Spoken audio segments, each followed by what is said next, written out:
What is algorithm? In computer programming terms, an algorithm is a set of well-defined instructions to solve a particular problem. It takes a set of input and produces a desired output. So, an algorithm is the step-by-step, unambiguous instructions to solve a given problem. An example for an algorithm, like adding two numbers. In order to add two numbers, you should take two numbers input, okay? So we have number one, we have a variable called number one, and we have the user entered number 4. So 4 is stored inside num1 variable. And the other variable is listening for the user input, and the user input is 70. So 70 is like stored inside num2 variable. Add numbers using the plus operator in the memory and the CPU. Do this in the arithmetic and logical unit. So this will result in giving us a new result, a new variable called sum, which is 74. So we have stored 74 inside the sum variable. Another example of algorithms. To find the largest number among three numbers. The first step in computer engineering or computer science and in programming, you need to start the program, run it, declare variables A, B, and C. So we have three variables, num1, 2, and 3. Read the variables ABC or num1, num2, num3. So A would be a result in 1 for 1, which is the user input. B or num2 would be the input of the user, which is 70, and 3. Num3 or C is 12. These are the reading of the variable. So we have created declared variables. We have initiate the data inside them and store the data that entered by the user inside them. Now we need to make the comparison. So if num1 greater than num2, and this is the case here, so num1 is greater than num2, we took num1 as the bigger between the num1 and 2. Okay? Then we are going to compare num1 with num3. Since num1 is greater than num2, so no need to compare num2 with the num3. We take num1 and compare it with num3. And since num1 is greater than num3, so num1 is the greatest among the three given inputs, A, B, C, or num1, num2, and num3. Okay? There is another way and another thing that we should consider. Maybe the first number or num1 is not greater than num2. So there is an else condition. So if A greater than B, and this is our case, so it works fine. And we should consider all the cases. We need to cover all the cases inside a good algorithm in order not to have bugs or errors during running the program.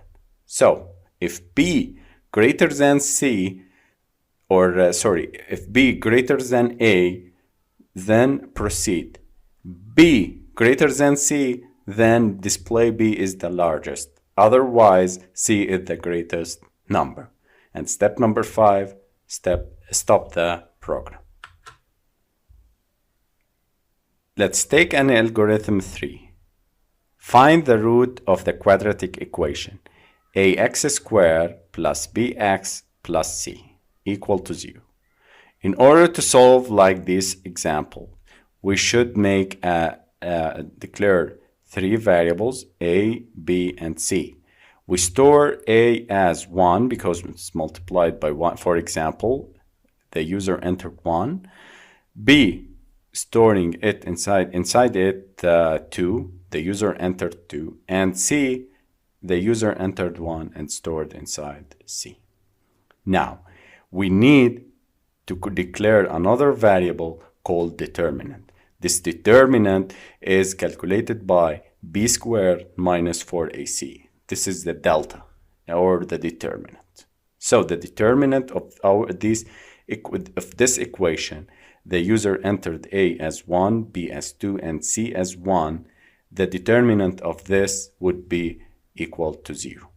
This result, or the determinant, will determine the roots of our quadratic equation. Either they are real or they are imaginary. So, if d greater than or equal to 0, there are two real roots. Or if d less than 0, we will see the complex roots. So, if d greater than 0 or equal to 0, then create two other variables, r1 and r2. Okay, we have a, b, and c, d capital, and r1 and r2 till now. r1 and r2 are representing the roots of this equation. So, r1 is calculated by minus b plus radical b squared minus 4ac over 2a. And in this case, it is equal to minus 1. And r2 is calculated by minus b minus radical b squared minus 4ac over 2a. And this example will result in r1 equal r2, which is the double roots when determinant is equal to 0. If d greater than 0, then we have two distinct roots. Now, if d less than 0, there is a real part which is calculated by minus b over 2a, and an imaginary part, radical b squared minus 4ac over 2a. Okay, so we need now to calculate the roots by putting the real part plus j times ip, and r2 is a real part minus j times ip. In this case, we need to create two variables, r1 and r2, and we calculate the real part and the imaginary part and multiply them by j. So, this complexity in a small quadratic equation. So, how to solve this equation, we will learn later on how to write the codes responsible for making this algorithm working on many coding languages. Now, to see the algorithms in our daily lives, consider a teacher. So consider a teacher need to sort the papers for the students in alphabetical order. This type of task is similar to the function of a sorting algorithm, like a bucket sort. And we will learn about these sorting algorithms later on through this course. By looking at only the first letter of the first name, you can remove a lot of unnecessary information, like the student last name, the student name, and the student age, or the student class, or whatever, and the date of the exam. So we need the first letter of the first name in order to sort them alphabetically.